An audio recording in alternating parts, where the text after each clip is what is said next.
What's up, everyone? Let's give everyone a couple minutes to get into the group and get those questions going. What's going on? Thanks for joining. Let's see those numbers of people in here kind of grow up before I start talking. Busy Monday today, so still up working. It's 8 p.m. here in North Carolina. And still getting used to working on the East Coast time. I'm still kind of set on my West Coast work. So, pretty much finish up there around 6. However, that's like 9 here. So getting used to just how it feels differently. But yeah, enjoying North Carolina and finally feeling at home here in the home office right here. And finally got most of the house put away and everything done this weekend. So yeah, hopefully a lot of people joined today. Last week was pretty good. A lot of people came in and joined. What's going on, Andy? For anyone that's new in here, if there are a couple people, just comment in the bottom if you have a question about a build or parts, and we can go over it.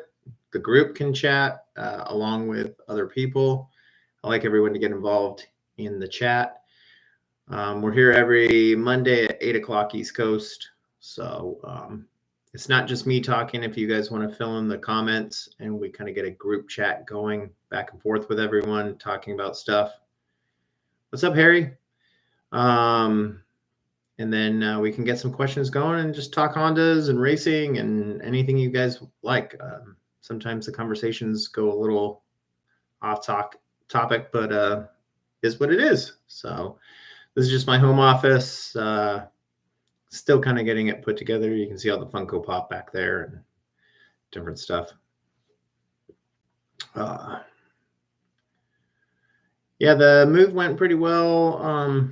Movers, even though I kind of feel like they were almost a week late moving our stuff across country, it took a total of 3 weeks for them to come from Arizona all the way to North Carolina. And we had to get pretty nasty with the shipping company to kind of get them going.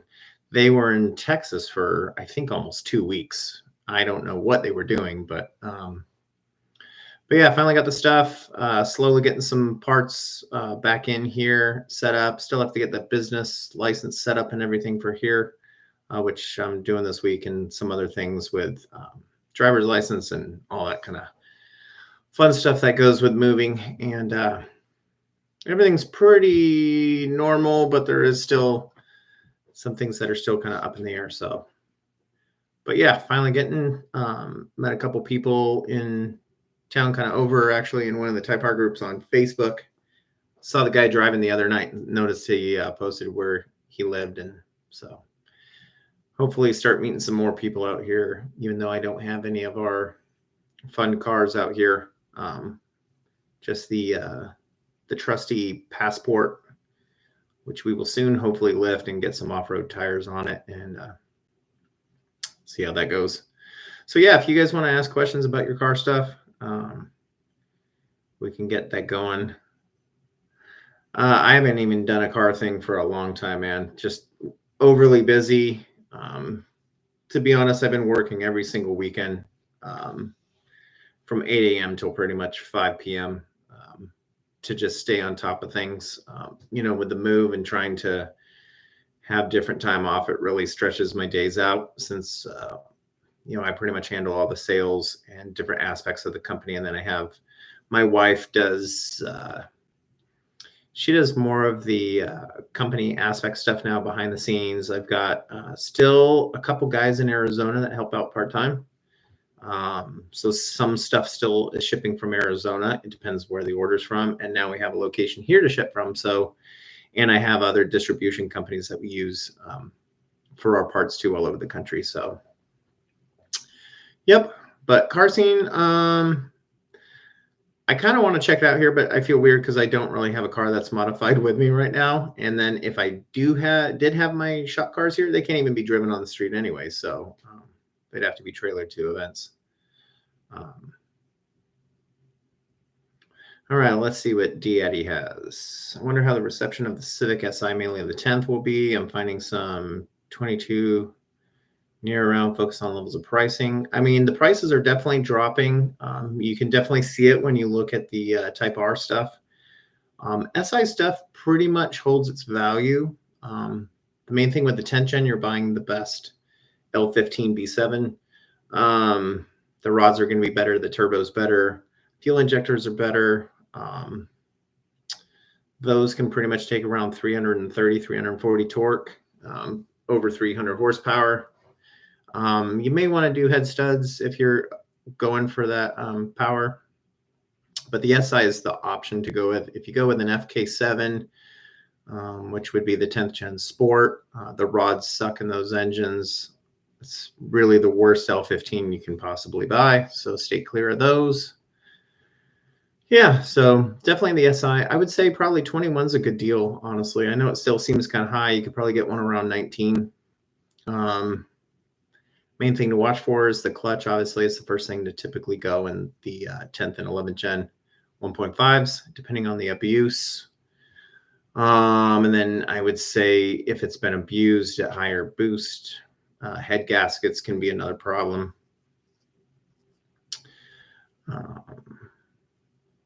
The fuel cutoff problem when we were tuning was because we had a part that was missing from the inlet that my guys didn't think was needed, and it was hidden around the back of the engine. So when I got there to dyno, I didn't even notice it. And come to find out with Derek, they left the Venturi completely off the inlet when we were dynoing, so it was throwing off the tune. So we just had to weld one up, and it took a few weeks to make the adapter. Third and fourth gear stuff, I mean, honestly, it's not really that big of a deal if it hasn't been drag raced on slicks. I mean, I would say mine, but we were running a PPG trans in ours. But I mean, PRL, we're making over 500 torque still on the stock transmission. So with a twin disc, it's really just how you drive it. You know, some people don't know how to drive manuals, and yeah. I mean, you're always getting, anytime you buy a used car, you don't know who owned it before you and what they've done and what type of power it was. I mean, I look at some people in the Accord groups that literally were making 500 horsepower. Next thing I see them turning it back to stock and turning it in. It's like, I feel bad for the person that got their remnants of, you know, a lot of abuse. So it's kind of a gamble you take. I mean, I don't know your financing, but the 11th gen SI is a fantastic car. I know some people will probably talk shit about them, but I think the fit and finish is a lot better than the 10th gen in some of the quality items. So yeah, the auto trans on the 10th gen Civics is probably the problem if people have modified them for quite a while and not taking care of them.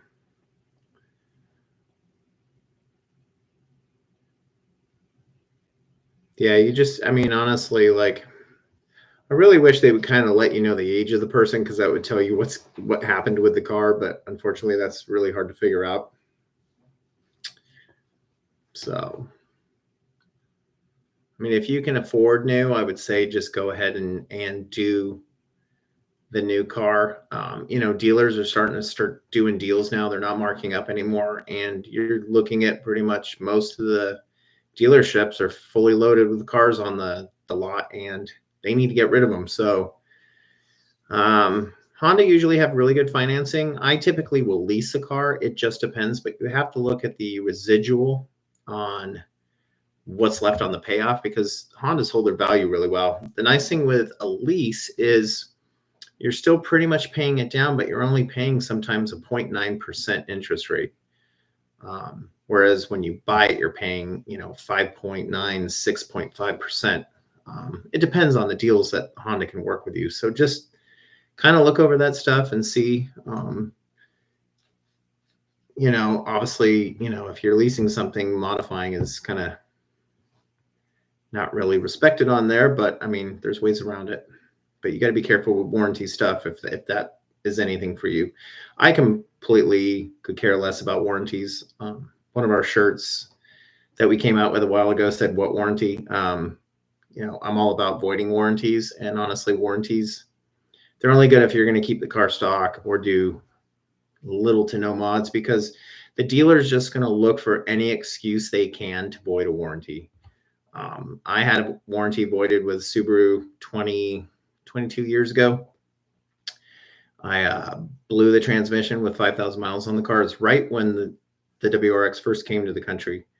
And I had a catback on the car, and we had 18-inch Volks, and the dealer denied the transmission warranty because of the Volk racing wheels. So even though they advertised the car as a racing car. So yeah, you just gotta be careful. Every dealer's different.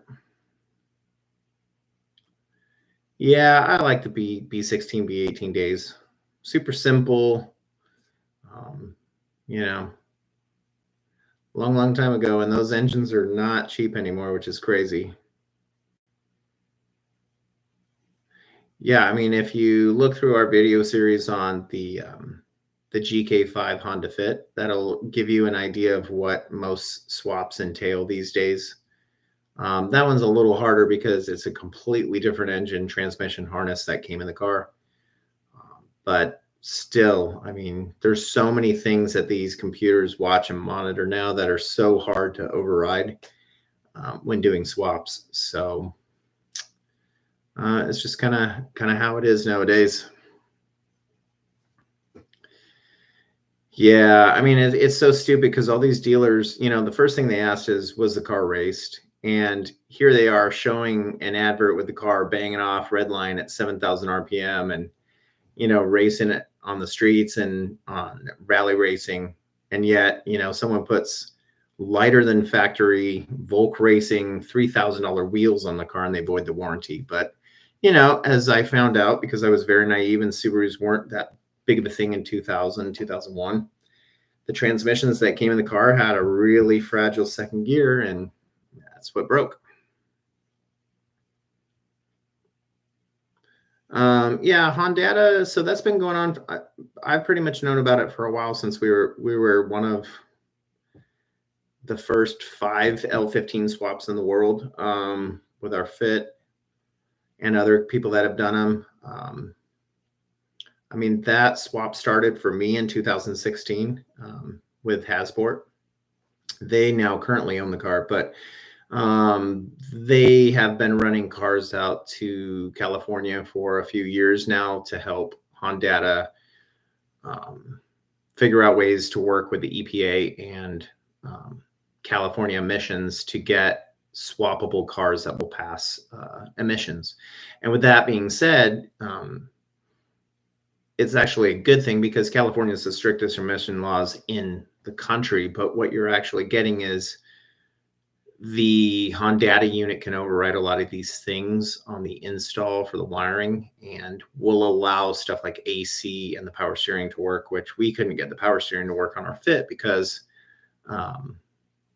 just with the wiring, it just wasn't possible going around different things. So hopefully they kind of come up with a fix. The cost of the swap for us was not pretty, and the wiring harness was, I think, around $5,000 to do all the custom work on ours. We gained a lot of information. Would I do it again with the L15?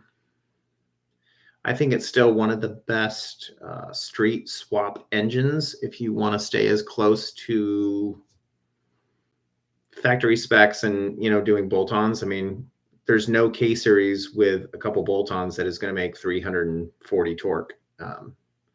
So a lot of people gave me shit a long time ago when I said the L15 B7 was one of the best and would be the future of swaps for Honda. And I still think it is. They get a bad rap because of certain YouTubers that just want to clickbait and, avoid going over what really happened to the car. Instead, they just blame, the L15, unlike blaming who tuned it, how the driver treated it, the install of parts, the type of parts that were used.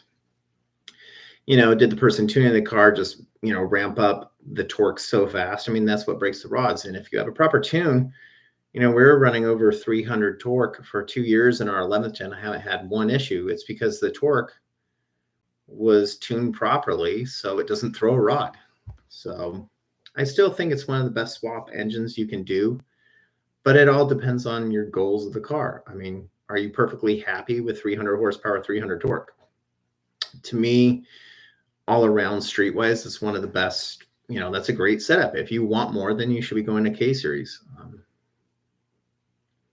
Let's see. Yeah, I mean, I don't know how many people notice this. I mean, I grew up in California, so if you actually go to Pomona Drag Strip, that was the street that actually was the start of drag racing. And you can still see like the street sign there. I used to do street legal racing there when it was actually open till all the rich people in Laverne and San Dimas made the city close it for street legal drag racing. So they just do the NHRA stuff there. Yeah, but even with the internals, the L15 still kind of sucks. The longevity of the motor making 450 horsepower just does not last as long. The L15 11th gen motors are better because there's more bearing material on the rod. So it's going to allow a lot more life with people that mod them. The only problem is we're still waiting on someone to come out with rods. I sent SI rods 2 years ago now to Sains to come out with, but they want us to do a huge buy-in, which I can't afford spending 30 grand on rods. So especially when most 11 gen guys aren't willing to build their engines yet. So that's kind of where we're at with that. I haven't really looked into the new dual overhead cam J motor. I know that P2R on their channel, if you guys want to check them out, Power Rev Racing, they're doing the world's first dual overhead cam J swap, and they actually put the heads on one of the old J blocks, so they actually swap over. On ours, we're just running a 2010 TSX V6 in our 9th gen Civic, so that's what we've done. When I do build it, it'll be bored out for a J37 and ported heads. It's got a 72 millimeter turbo, 150 shot of nitrous. We're still kind of working on that car, but I've kind of pushed it off to the back. The 11th gen is really what we want to kind of focus on right now. And I just got some more parts in for the build on that. And I got to order the transmission in a few days for our K20 swap 11th gen drag build. So yeah, you'll soon find out that a lot of these larger companies have a lot more pull than people like me. They have a lot of money to throw around. So, I mean, of course they're going to get stuff done. It's just how it is. I mean, it's a good thing because they can actually make things happen for the community. It's just people like us, I threw a ton of money at the Honda Fit hoping this would be a swap that people would want to buy into and do. And, not one person has come forward to us even wanting to do the swap. So, a lot of those kids don't have the money to honestly do it. That's why they kind of bought a Fit in the first place, I guess you could say. And most of the people that are going to mod Fits are going to buy a used one because they're super affordable. And then you have a lightweight, new age style car that is from factory 400 or 500 pounds lighter than an 8th, 9th gen, 10th gen Civic. So, yep. But anyone new to this, I see a lot of new people on here. If you guys can do a thumbs up, that'd be great. Appreciate everyone coming on. We come on here every Monday. I just come on here to basically try and take questions on parts. So it eases my day of people messaging us, even though I don't care. If you want to message us, that's totally cool, and ask about parts. I can give you honest answers, whether it's in stock, out of stock. Sorry, Chad, I didn't even see you come in. Everything COG releases has an EO number. Difficult to infiltrate the market for the long haul. Interested to see how that pans out. Yeah, a lot of people freaked out with the whole EPA thing coming down, and honestly, the main reason for the EPA, you can all blame the diesel people. They are the prime reason why the EPA has really come down hard on a lot of people, and they are currently right now punishing a lot of diesel shops. And next, from what I've heard from people that are high up in the industry, the next are the tuning shops that do dyno tuning will be hit next.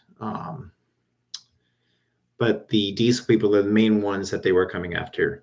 And I mean, Cobb took a lot of shit, but look, I mean, these companies have to innovate and find ways to keep the sport running and keep the aftermarket industry going, because if we all violate everything, it's going to get shut down eventually. So somehow have to stick to the rules. It's part of why we came out with the downpipe that I came out with. I have no idea if EPA care about it. I don't sell a ton. They're all custom made. But I made those to basically give people an option to use it as a catless at the racetrack and then switch it at the racetrack and go back to catted for the street. So it sticks to the laws that are put in place. So, but yeah, I mean, everything that comes through, a lot of people freak out, things have always changed with the Honda community and they're going to continue to change. And I don't see it as a bad thing. It's just, you look at, most of the kids now that grow up, you're honestly very spoiled with the aftermarket cars that are out now, because I think back to the 1990s.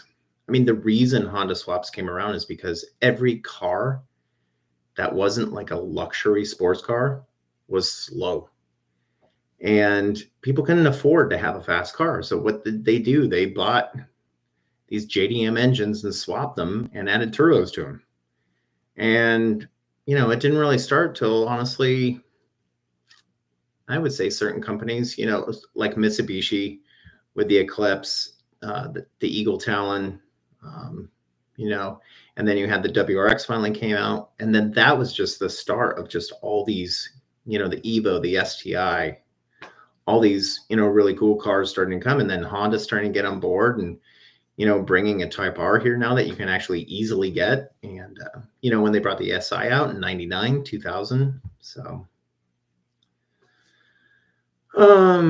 what's one of the biggest roadblocks when creating an intake for the L15? Does the head already flow well, or is there a lot? Well, none of these integrated heads flow worth shit. They all suck. That's why they're turbo.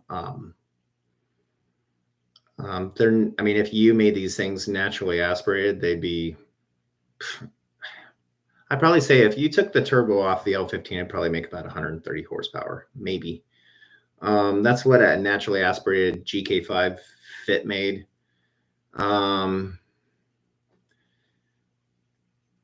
they work well turbo because you're forcing all that air in there, and it doesn't need to have a head that flows like an older K20 style head.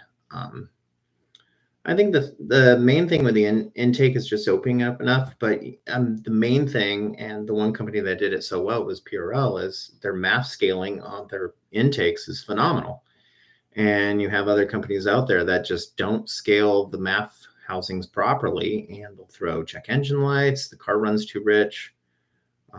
People like K&N do it. AEM have a couple intakes that do it. Engine.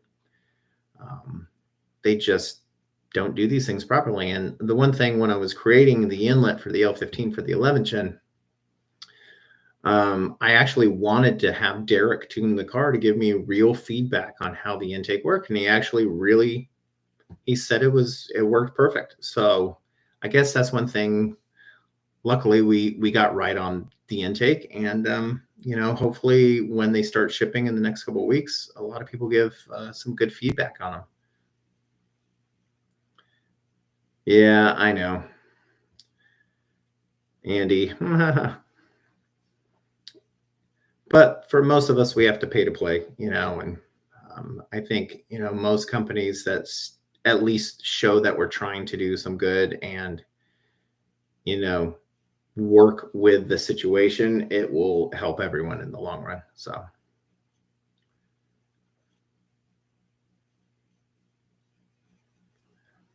Yeah, if anyone's new to the channel, thank you for joining. I've seen a lot of names I've never seen before, and sorry if I don't know some people's names.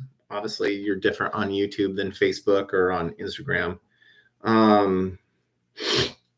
But we come on here every Monday. It's basically just a place to chat about parts. You can comment on someone else's comment. I don't care. I'm just here to give my personal opinion. I've been modifying cars for about 30 years now. So yeah, I have a little bit of information. I'm always learning. Obviously, there's new stuff that comes out. I'm not a tuner, but I do believe in certain tuners in the industry and I promote them. But I think I have some pretty good advice. If I think a part is not good for what you're buying, I'm not just going to sell you something just to sell you something. So I'll give you my honest opinion. Let's get some more questions going. I mean, a head flow is always going to benefit a turbo. But, when Honda make these, they're looking for, fuel economy. They're looking for, horsepower, torque, drivability. They're not making a car for someone that's a drag racer or someone that, is taking this car to the racetrack every weekend. I mean, they're making it for someone to drive on the street and enjoy the car. They don't plan on you modifying it. I mean, most companies don't bring a car out so you can modify them. They're working with the parameters that they've been given to pass smog, and through their engineering, this is what they come up with. Every company is different. Obviously, head flow is going to benefit, but with certain head flow, you're going to lose torque. So you can pretty much see that on we had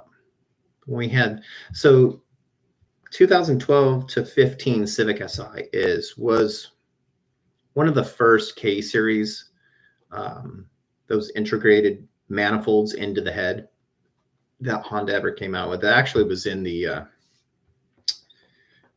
earlier Accord, but not at that horsepower level, but it was in the CU2 TSX, which is 09 to 14 TSX. It's what we call the R40 head. So those made just over 200 horsepower, and I think they were around 165 horsepower torque. So basically, the fullest bolt-ons you could get on that thing, NA, was about round on E85 was 50 wheel horsepower.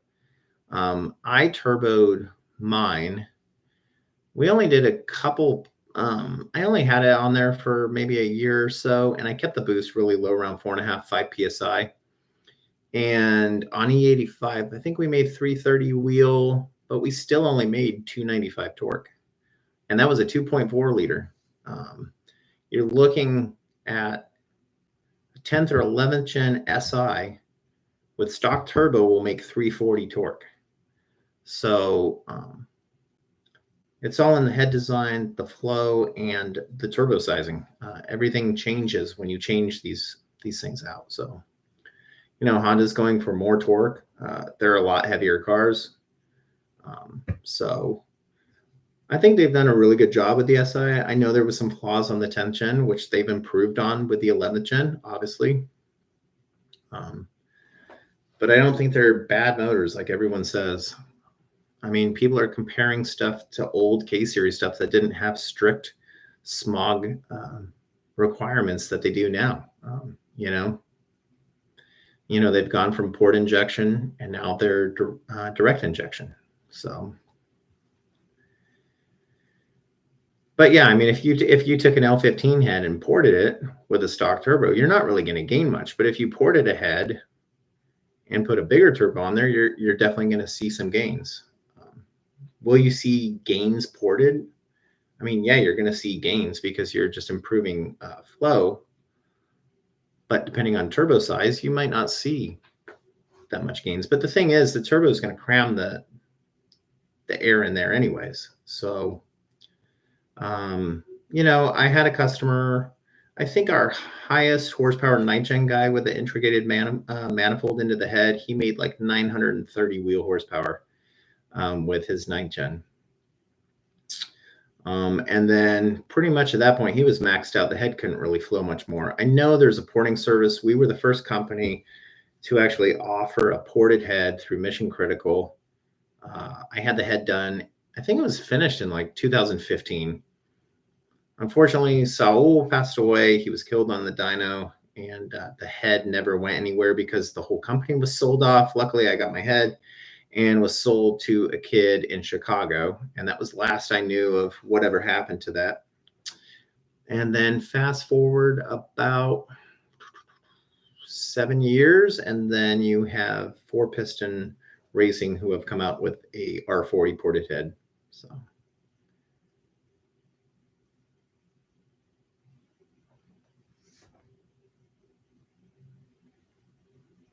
Oh, that's cool. Yeah, I mean, the direct injection definitely has its benefits over port injection. There's a lot of stuff out there. The cooling effects in the combustion chamber from direct injection. I'm just a port injection guy. It's just how I am. But, you understand with things going on with smog and reliability and with gas mileage and that, everyone started to go DI. So, yeah, well, wow, we've actually got quite a few people in here. Usually I stay on for about half an hour to an hour, somewhere in there. It depends on how many of you guys are in here. If you haven't asked a question, go ahead. I have tons of years of experience with tons of different Hondas. My first one was a 92 Civic VX hatchback, and I pretty much owned almost every body style I think you could imagine. Some I've had just stock, but most of all my Hondas have been pretty fully modified. I ended up putting a carbureted B16 in our 92 hatch, and then I sold it. That was a long time ago. I like to do things a little different with most of the cars, as you can see from our J swap 9th gen to our L15 B7 swap GK5.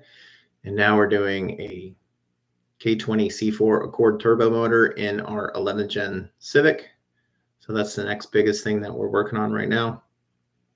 And if you haven't seen the series, I keep posting just a little bit of info for people that want to do a K20 swap in their newer Civics. It's actually pretty straightforward. And with those engines, you can make safely, easily 400 wheel, 400 torque on E30. If you want more, like Andy's car, you can make 550 wheel. So any update on Purell shipping, got to remind me what the order is, because I don't know off the top of my head. I got too many people that I deal with all day long. Purell stuff's pretty much, I know they're shipping out a lot of stuff this month, and they're getting caught up on a lot, obviously, because tax season's coming up, so they need to try and get as much product out. They're slowly getting back to normal, thank God. Oh, the front pipe. I'll check on it tomorrow. See where we're at, Mark.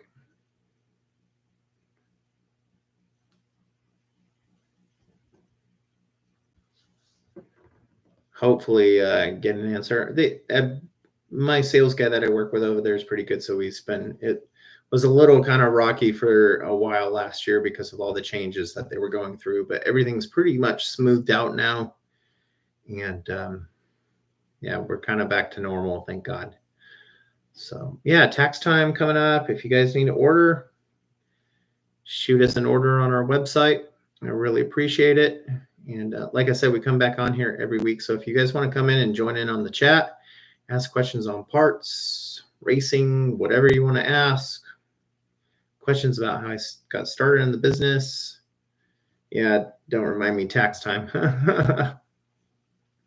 I'm honestly just glad that I moved the company in January, because we were planning to move in March, April, and that would have just been horrible. Yeah, so you basically give the government a loan of your money for a year. And then they decide if they want to give it back or not. I'm the guy that usually has to pay every tax time.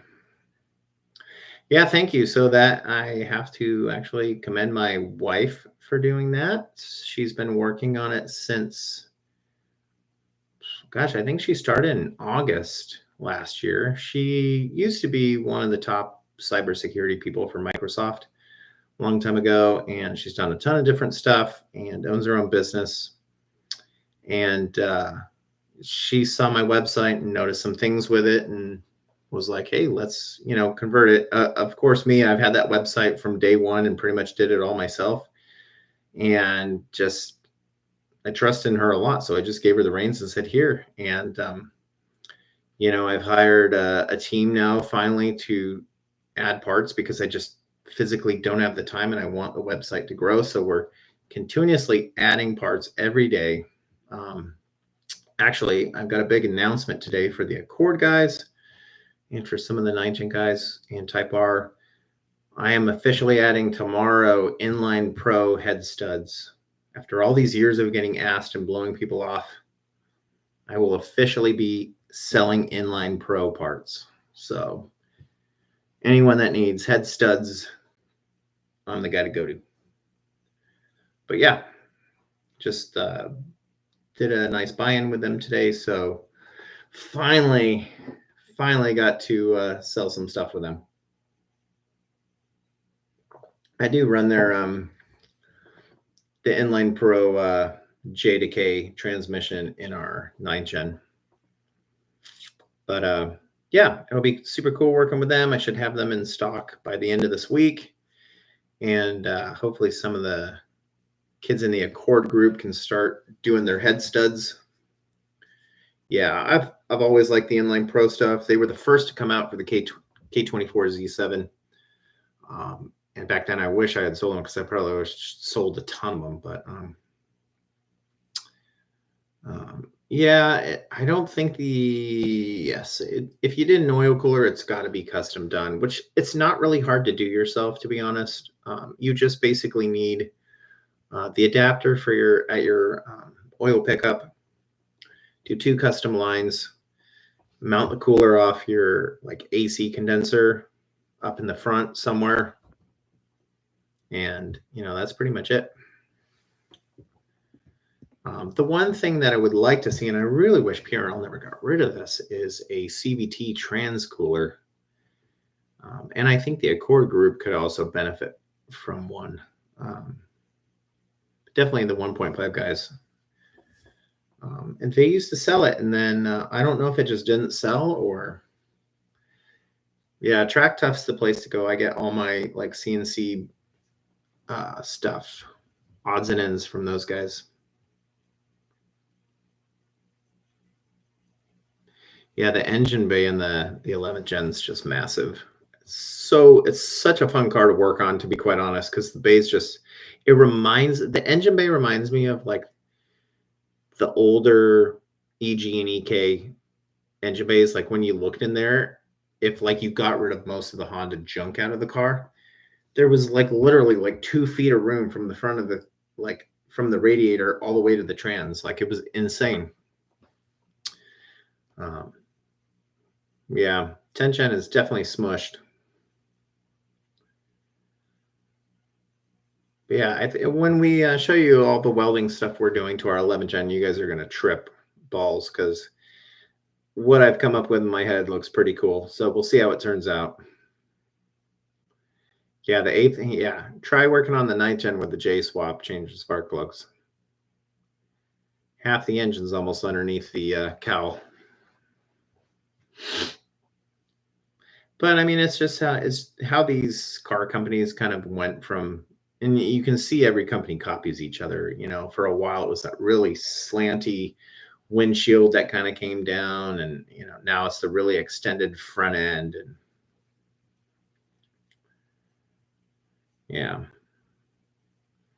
yeah, I know that. I mean, the Honda Accord with those manifold swaps, they are not fun. And getting those injector clips off, it's a tight area back there. I think I videotaped it in one of my series I just made a video basically, and I don't think I've launched it. It might have come out.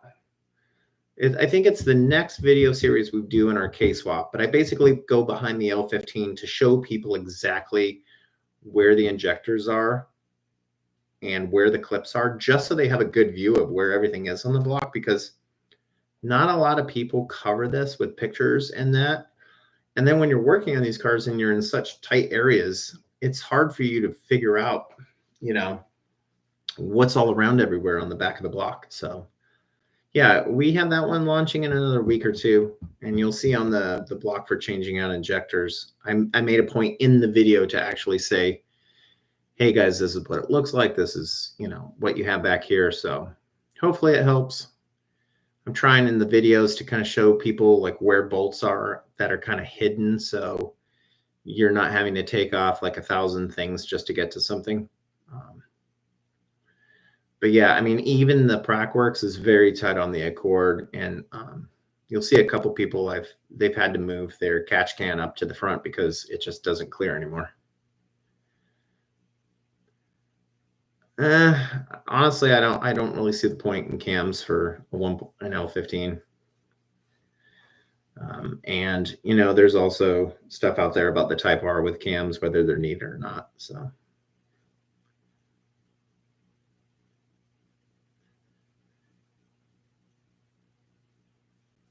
I mean, that's kind of the problem is these companies have come out with cams, but they don't really show any dynograph stuff or even have any videos of it to really kind of, you know, help show their case of why they came out with them. Because I remember when I was trying to get cams made for a K24, those things made no power at all, like none. The heads were so inconsistently flowing that, you know, one cam set would maybe make 3 horsepower, the next would lose 10 horsepower. So the plan on the K20C4, it's going to be built hopefully around 8 to 900 horsepower, 100 shot of nitrous. I think I'm running a TurboSmart 6466, if I can remember. Boost line rods, JE pistons, dart and sleeved. Type R oil pump, probably just a light porting. I don't think it really needs it. Stock cams, just to see how it runs. No DI. It'll have 2200 cc fuel injector clinic injectors on there. Prackworks manifold and forward-facing turbo. So. Well, I pretty much came out with every part that I wanted to come out with for the 11th gen, which is our downpipe. I have a catch can setup that I'm coming out with for the 11th gen. And we have our race inlet intake kit, which is a whole one piece instead of 2-piece like all the other companies bring out. As far as anything else on the car, we're going to come out with a K20 swap for the 10th and 11th gen, basically, which will include most of all the parts you need to swap this in your garage at home. And then, you know, with the 10th gen, there's quite a bit of custom stuff needed for like the radiator. It's a much tighter engine base, so the K20 in those SIs, you know, fits a little different. But it's going to have most of the parts that you need.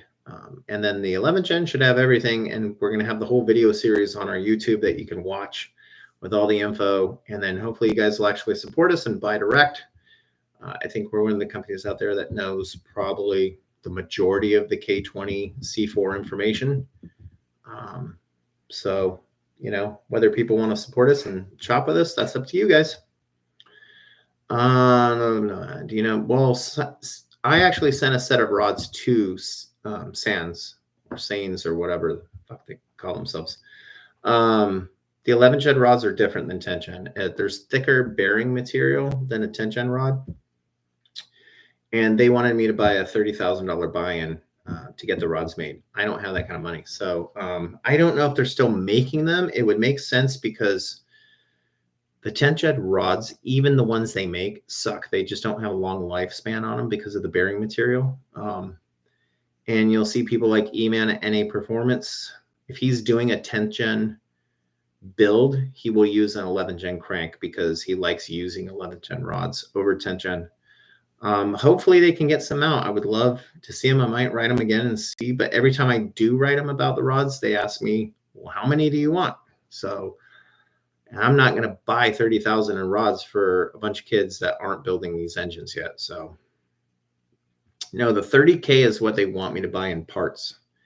So I think they've already done the tooling. I sent them the rods, but they want me to buy in a big bulk to make it make sense for them to actually make them. So that's where we're at. So we'll see if I can get somewhere with them. Hopefully they can just figure the 10th gen ones kind of are not the way to go, and maybe they'll just start getting all 11th gen and telling everyone to just throw in 11th gen cranks in their 10th gens. That's really how it should be. Yep. Yeah. I don't think people understand how much money we have to like put out just to like make things happen half the time. And honestly, with how flaky people are these days, I'm not spending 30 grand to have it sit on a shelf for 2 years. Because I've had stuff do that where I've bought so many damn parts for people, and then like it's still there 2 years later sitting. So yep, I mean their rods are like $1,100, I think, for the L15, the good ones anyways. I mean the 10th gen SI isn't that much different. It's just, I know there's differences, but I mean, they're not going to make power. I mean, honestly, it's just the 11th gen is a much better engine as far as longevity because of the rod design. Yeah, he ruined it for everyone because he, I mean, I'm not going to talk shit on here. I mean, he's got a cool 10th gen, but I mean, obviously that motor blew because of tuning. I don't care what anyone says, or oil or whatever, but it wasn't because of the engine. Because I have several customers making more power than that motor made. And like I said, we were over 300 for 2 years with our car, no issues. And I didn't even have an SI. I have a Sport Touring. So, but you know, that's what he's after. He's after shock value, and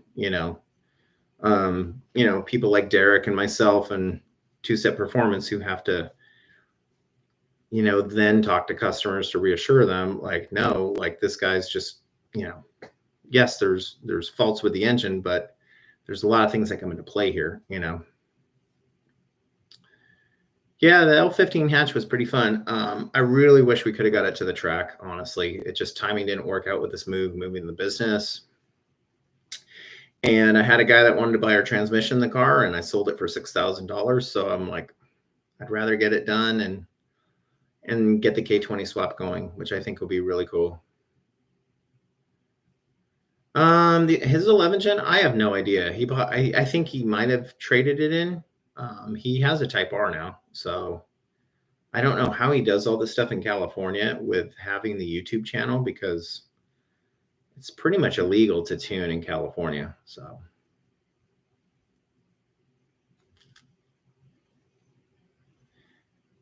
yeah, I don't know. There's one video of them just shooting straight nitrous into the intake, which is just, I mean, that's like so 1990s. It's ridiculous. But they're just going after views to make money on YouTube. So that's really what it came down to. I don't think he really cared that he blew it. He probably wanted to just so he could make a video about it, for all I know.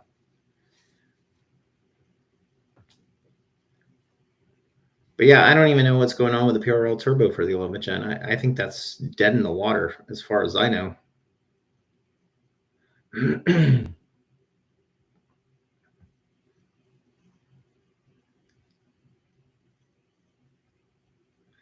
I haven't seen an L15 crank break. I don't think I've seen that video.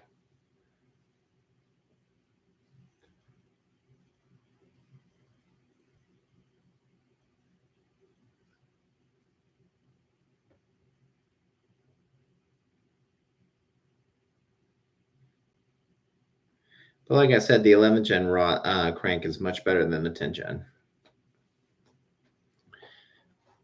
The mains are all going to be the same. It's the rods that are going to be different on the crank. So, yep. RV6, I still think it's a better turbo. Not a huge fan of 27.1. The Gin spools quicker than the RV6. However, that's what's going to throw a rod. It's like I said, but it's all depending on who's tuning the car. So, but yeah, I mean, I've seen Honda cranks make well over 1,400 horsepower. So, yeah, there's so many things. Like I keep saying, people want to watch a video and just blame something when we don't know who put the engine together. Was it spec properly? Was the clearances done properly? Was the machining done properly? Who tuned it? What was it tuned on? What parts were used? I mean, there's so many things that come into the equation, and people don't want to talk about this. Ososick was running Honda. It's not as safe on an 11th gen, which has been proven. K-Tuner has way more features, which Derek has gone over in a blog over 6 years ago. But people just want to keep drinking the Kool-Aid for that car, and keep running Honda. So,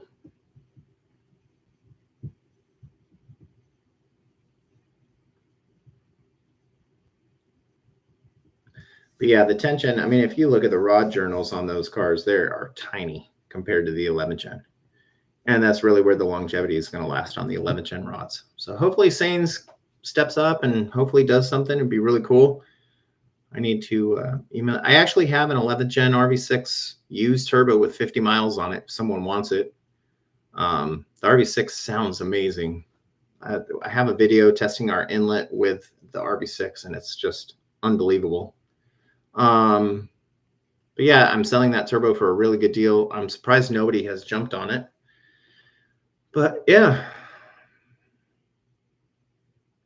Yeah, 27.1 won't sell to me, so I know they had a lot of turbo issues. I've seen several of their mounts actually break in half on people's cars.